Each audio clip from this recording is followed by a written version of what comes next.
अब election commission की एक ये है कि इलेक्शन कमीशन ने अपनी क्रेडिबिलिटी जो है इस मौके के ऊपर ख़ास तौर पे जिसे कहते हैं कि उसको ख़राब कर लिया है।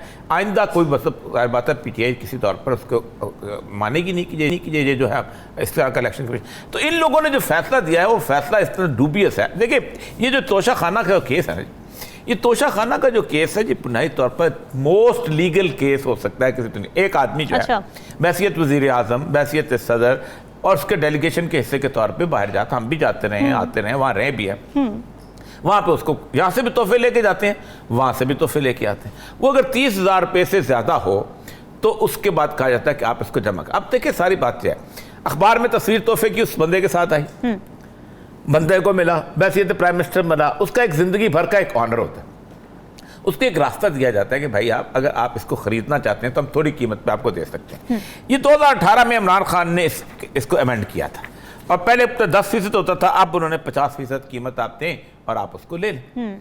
अब इसको बुनियाद बनाकर एक केस चला था तुर्की में, दो लोग थे, अदनान मंदरीस और जलाल बयार। जलाल बयार सदर था, अदनान मंदरीस प्राइम मिनिस्टर था, और ये दोनों जो थे बड़े पॉपुलर लीडर थे। फौज ने टेक ओवर किया, अच्छा फौज ने उनके खिलाफ मुकदमा किया। जलाल बयार पर मुकदमा चला कि 2 दुम्बे तुमको दिए गए थे तोशा खाने से, वो दुम्बे तुमने घर में बांध ली।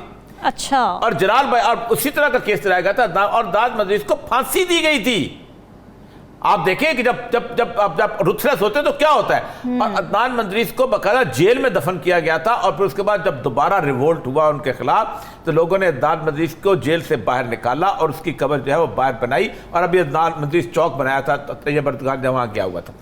तो एक तो यह है कि एक डिसीजन इसलिए लिया गया है कि एस्टैब्लिशमेंट जो है गुज़श्ता 6 माह से मुकम्मल तौर पर अपनी नाकामी देख रही है। 6 माह से 17 मई का इलेक्शन करवाया, नाकाम, अभी 3-4 दिन में नाकाम, पंजाब गवर्नमेंट बनाई, हमजा शहबाज को बिठाया, नाकाम। ठीक, इतना कुछ नाकामियों के बाद वो समझते थे आखिरी टेस्ट करवा ले कि इमरान खान पब्लिक में आ सकता है कि नहीं आ सकता। अब वो आ गया है, अब देखिए क्या होता है। इमरान खान का आज बयान आया है इस फैसले के बाद, और वो कह रहे हैं कि आज के बाद आवाम से बात करने का शायद मौका ना मिले। क्या समझते हैं आप, ये किस तरफ इशारा है उनका? देखिए ये तो खैर उन्होंने इस बात को बहुत प्रियम्प्ट किया है कि शायद उन्हें गिरफ्तार कराया, क्योंकि इलेक्शन कमीशन ने कहा है कि इसके खिलाफ कोर्ट ऑफ लॉ में मुकदमा करे, वो सिविल कोर्ट में। लेकिन मैं पहले इसके मुताबिक आ जाऊं। 63 जो है P1 के मुताबिक उन्होंने ये इसको टेन्योर को किया है अपना इसको disqualify. He is for the time being disqualified from being elected और chosen as a member for the time being. एक उस अरसे के, अच्छा होता क्या है कि जिस अरसे के लिए ये होना चाहिए था, यानी इलेक्ट हुआ है उस अरसे, अकल अगर मियांवाली में इलेक्शन होता है तो इमरान खान इलेक्शन लड़ सकता है अकॉर्डिंग टू द रूल। ये तो ये है। अच्छा। दूसरी बात यह है कि उन्होंने 173 और 137 के हिसाब से किया। इसके तहत आपने गोशवारे जमा कराने होते हैं। अब गोशवारे जमा कराने की आखिरी डेट है 31 दिसंबर। उसके खिलाफ अपील हो सकती है 120 दिन के अंदर। तो ये केस कब शुरू हुआ है? केस तो शुरू हुआ है अपने 6 महीने के बाद, मैंने 240 दिन के बाद। तो एक तो ये भी फ्लॉ है। फिर 137 और 1 उसके साथ 173 है, ये भी उसको कहता है कि अगर वो क्रिमिनल प्रोसीडिंग उसको अगर लॉन्च होगी तो फिर जाके साबित किया जाएगा क्या किया। पीटीआई का मौकिफ ये है कि हमने एक तोहफा जो है, तो आप बात सही कहते हैं। मुझे याद है ईरान गए थे, ईरान में उसने प्रोटोकॉल वाले ने कहा कि जो आपको भी पता नहीं एक वॉल क्लॉक है, 2 चीज़ और चीज़ें आप मिली, वो हमें पता नहीं होता था कि आपके हिस्से की भी आई हुई, वो जाके हम ले लेते थे। ये सारी गवर्नमेंट के रिकॉर्ड का हिस्सा है, और गवर्नमेंट के रिकॉर्ड से आप पैसे देके उसको लेते हो, रसीद जमा होती है। कहते हैं वो रसीदें जो हमारे एसेट का हिस्सा नहीं बनी, क्योंकि इमरान खान साहब कहते हैं कीमती चीज थी, मैंने बेच दी, मैंने अपने घर में खर्च कर लिया। अब इमरान खान को एवन फील्ड तो है नहीं, इमरान खान के पास कोई मतलब यह है कि सरे पैल तो है नहीं, इमरान खान की शुगर मिले तो है नहीं। इमरान खान को अगर नौकरी के अलावा इस तरह की एक चीज मिलती है अपॉर्चुनिटी, तो उसने बेच दिया। कौन नहीं है अपने घर के जेवर बेचता अपने, जब उसको खाने पीने की जरूरत पड़ती है, बेच के उसने कहा कि मैंने पैसा बताया और पैसा जाके इनकम टैक्स को दे दिया। अब इनकम टैक्स के अंदर वो मौजूद है। गोशवारे जो हैं वो अब गोशवारे का जो पीरियड है उस पीरियड के अंदर होता है। तो इसका मतलब यह है कि इमरान खान अगर नाअहल होता भी है, अगर ये प्रूफ भी होता भी है, तो वो उस वक्त तक होता है जब तक उसका टेन्योर है।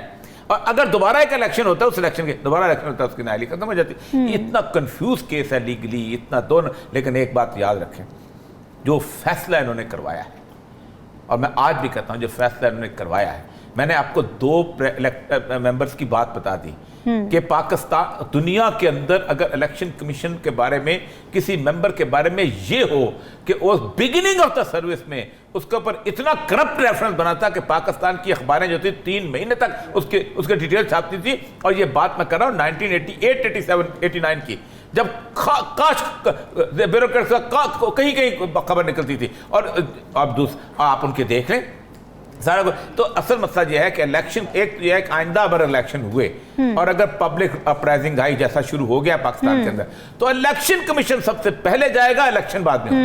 ये पता नहीं उससे सवाल है किससे कैसे पार्टी का नायल कैसे हो गया।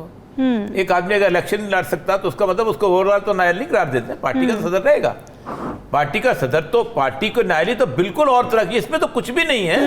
इसमें तो उसने ये जो 63P1 मैंने आपका है, इसमें उन्होंने कहा है कि ये P1 के किसी एक और कानून के तहत अगर नायल होता है तो फॉर द टाइम बीइंग, और टाइम बीइंग को तो डिफाइन ही नहीं किया हुआ इसने। टाइम भी क्या होता है 10 मिनट के लिए भी हो सकता है। यानी आज इसमें आज इंटरप्रिटेशन जो अभी वो जो बाबर वो क्या नाम है जो बाबर साहब तो वो जो राजा साहब और अनवर मंसूर साहब वो कह रहे थे ये तो मियांवाली में इलेक्शन होगा तो इमरान खान उसमें खड़ा हो सकता है, क्योंकि इलेक्शन कमीशन के पास तो कुछ चीजों का इख्तियार ही नहीं है। ये जो 63 या इसकी चीजें इसको तो सुप्रीम कोर्ट का इख्तियार है, या कोर्ट ये जाके चले। अब वो गेम खेल रहे हैं ना। हयात नायरी जो है ना वो है बेसिकली 62, 63 के हिसाब से वो सुप्रीम कोर्ट के लेवल पे जाके हुई थी, और वहां भी सुप्रीम कोर्ट कहते थे हमें कोई रास्ता नहीं मिल रहा कि हम कैसे करें, क्योंकि आपने आइन के अंदर लिखा नहीं। ओवरराइट पाकिस्तान में आइन का मसला ये है कि आइन में अगर किसी के खिलाफ वो आइन इस्तेमाल हो गया है ना तो बड़ा रोता जोता है, लेकिन जब वो इख्तियार में आता है तो कहता है मैं दूसरे के खिलाफ क्यों इस्तेमाल ना करूं, तो उसको फिर उसको आरी से ज़िबा करता है। 62, 63 जो है उसके जब ये आया है ना, ये ज़ियाउल हक लेके आया था, उसके बाद जुनेजो की गवर्नमेंट आई, फिर बेनज़ीर की गवर्नमेंट आई, फिर नवाज शरीफ की गवर्नमेंट आई, फिर बेनज़ीर की गवर्नमेंट आई, फिर नवाज शरीफ की गवर्नमेंट आई, फिर मुशर्रफ की गवर्नमेंट आई, फिर उसके बाद क्या नाम है जो अपना चौधरी शुजात और शौकत अजीज की गवर्नमेंट आई, फिर उसके बाद जरदारी की गवर्नमेंट आई, फिर नवाज शरीफ की गवर्नमेंट आई, फिर इमरान की। किसी ने तब्दीली नहीं किया। क्यों? तुम 150 अमेंडमेंट करते हो, जो 18th अमेंडमेंट है तो उसमें को 150 आपने आइन का हुलिया बिगाड़ दिया। जो भुट्टो का आइन, ये भुट्टो का आइन नहीं है, ये तो पता नहीं रज़ा रब्बानी का आइन है, लेकिन आप हालत ये है कि आप ये तब्दील नहीं करते हो। तो आपको पता है कसाई का छुरा मेरे हाथ में है, मैं मुखालिफ की गर्दन पर चढ़ाऊंगा, वो आता है कहता है अब कसाई का छुरा मेरे हाथ में आ गया। तो ये फवाद चौधरी साहब जो ऐसी बातें करते हैं, जब ये इक़्तिदार में आ जाएंगे इन्होंने भी कुछ नहीं करना। निकाल दिया होता तो अच्छी बात थी, नहीं निकाला अब भुगते, सब भुगते। लेकिन मसला सारा ये है, आप मुझे ये बताएं 62, 63 क्या कहता है कि एक आदमी सच्चा हो और एक आदमी ईमानदार हो, ट्रुथफुल हो और ऑनेस्ट हो। क्या ये लोग नहीं चाहिए पाकिस्तान में? क्या ये बैरियर नहीं होना चाहिए? क्या इनको माफ कर देना चाहिए एक झूठे आदमी को? क्या माफ कर देना चाहिए एक बददियानत को? क्या इसलिए माफ कर देना चाहिए कि उसको 2 लाख लोग वोट देते हैं? क्या इसलिए माफ कर देना चाहिए कि उसको 4 लाख फॉलोअर है उसके? तो फिर तो बदमाश के डेरे पे भी 10,000 बंदा बैठा होता है।